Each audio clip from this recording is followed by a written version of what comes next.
Assalamualaikum warahmatullahi wabarakatuh.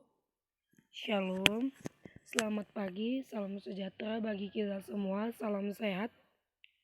Saya yang bernama Roderni Damanik dengan NIM 320332202021. Regular D, Fakultas Ilmu Sosial Prodi Pendidikan Antropologi Universitas Negeri Medan tahun ajaran 2020-2021.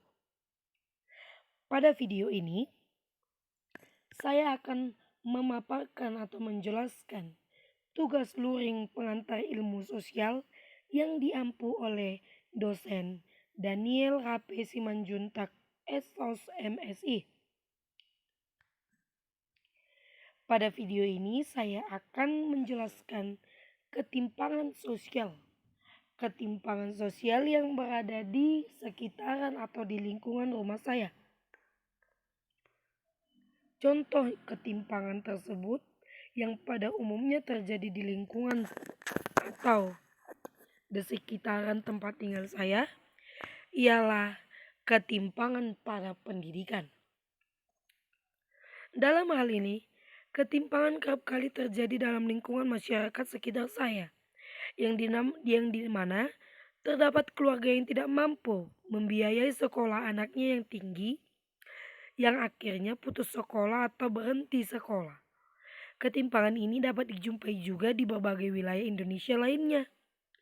Dalam hal ini juga, mentalitas seorang pendidik atau seorang anak didik tersebut terganggu, yang dimana terganggunya mentalitas tersebut akan mengakibatkan atau akan memunculkan dampak terjadinya konflik sosial seperti mencuri, membunuh, berantem, demo anarkis, demo yang tidak anarkis, dan lain sebagainya.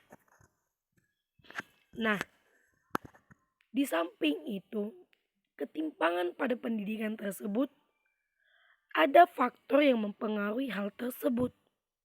Yang pertama ialah faktor ketidakmampuan atau kondisi ekonomi.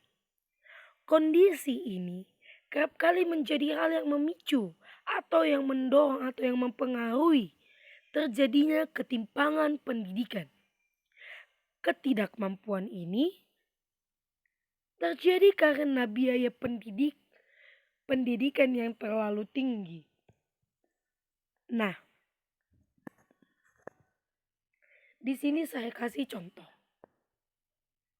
Seorang anak yang mendapat dana BOS atau bantuan dari pemerintah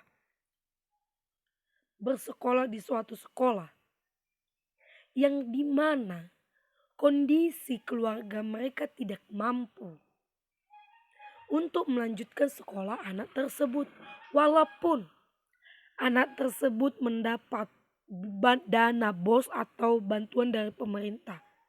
Tetapi di lain itu mereka juga memiliki biaya pribadi atau biaya tersendiri dalam pendidikan tersebut. Seperti uang praktek, uang membeli buku, biaya transportasi dari rumah ke sekolah, dan biaya lainnya. Nah, dalam hal itu, ketidakmampuan dari orang tua atau kondisi dari keluarga tersebut tidak mampu untuk membiayai sekolah anak tersebut.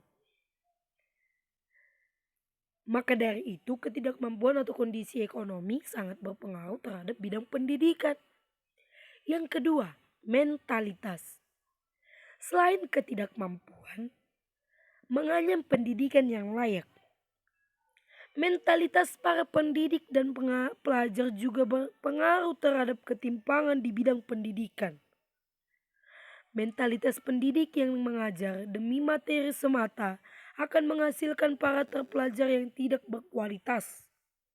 Sebaliknya, Pelajar atau kaum terpelajar yang belajar setengah hati membuat mereka menjadi terpelajar yang tidak mempunyai kualitas yang mumpuni. Contoh, seorang anak bekerja sambil bersekolah. Nah, dalam hal ini dia bingung antara memilih bekerja atau bersekolah. Jikalau dia tidak bekerja, maka sekolahnya akan putus. Jikalau dia bersekolah, maka pekerjaannya akan dihentikan. Dia harus fokus ke sekolahnya. Sementara dia ingin fokus ke sekolahnya tapi tidak memiliki biaya. Nah, dalam posisi ini anak tersebut akan bingung atau akan mengganggu pikiran atau mentalitas atau pribadi seorang anak tersebut.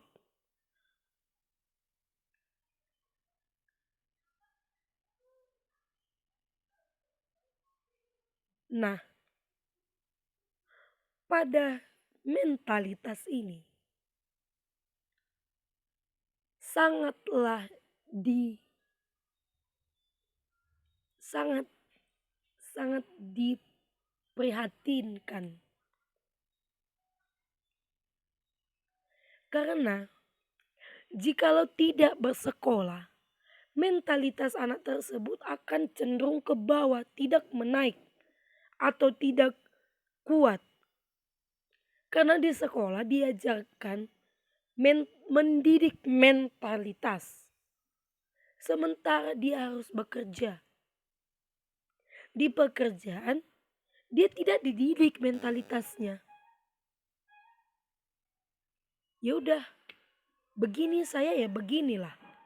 Sementara di sekolah dia itu dipicu untuk membentuk mentalitas yang bagus dan terdidik. Nah, dari faktor-faktor yang mempengaruhi tersebut, maka ada dampak yang terjadi dalam ketimpangan pendidikan. Dampak yang terjadi pada ketimpangan pendidikan itu ialah yang pertama, akan banyak dijumpai pengangguran. Mengapa? Seperti yang saya jelaskan di atas atau pada sebelumnya.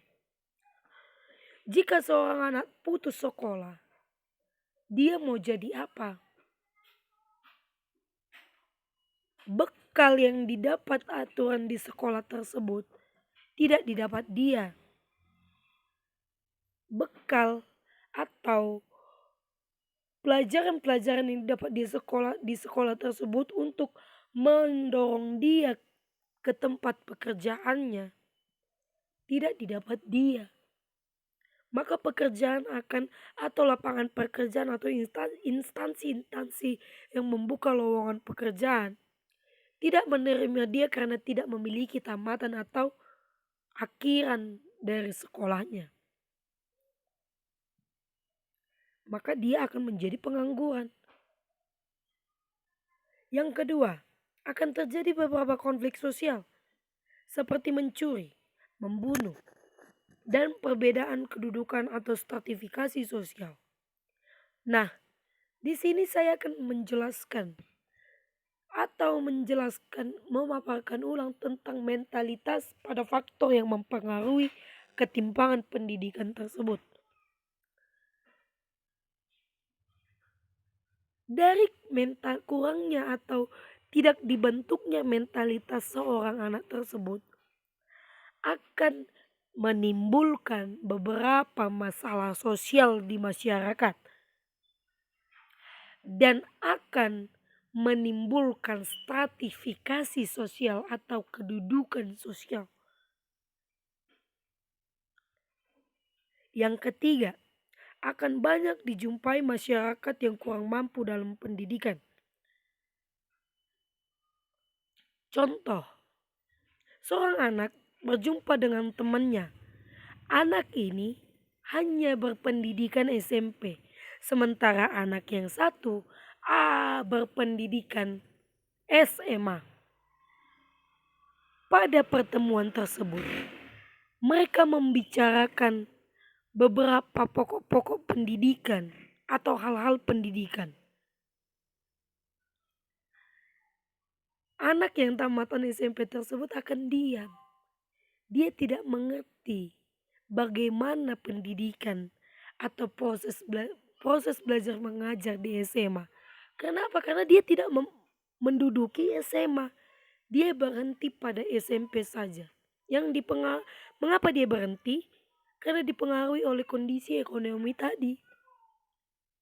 Nah, dia kurang mampu atau tidak dapat berbaur dengan teman yang lain yang tamatan SMA. Mereka membicarakan tentang SMA, sementara anak tersebut hanya tamatan SMP. Yang keempat, ialah tidak semua siswa dapat merasakan fasilitas pendidikan yang sama. Seperti yang saya jelaskan sebelumnya. Seorang anak tersebut tidak akan merasakan fasilitas di SMA. Bangku SMA tidak pernah diduduki dia. Yang kelima ialah kualitas sumber daya manusia yang berbeda. Ini akan mempengaruhi kualitas sumber daya manusia. Kualitas berarti pendidikan, kualitas, penilaian, kualitas pemikiran seseorang yang bertamatan SMA dan bertamatan SMP akan membedakan kualitas sumber daya manusia. Nah, dari penjelasan tersebut, maka saya ambil kesimpulan. Pendidikan sangat berpengaruh terhadap seorang anak.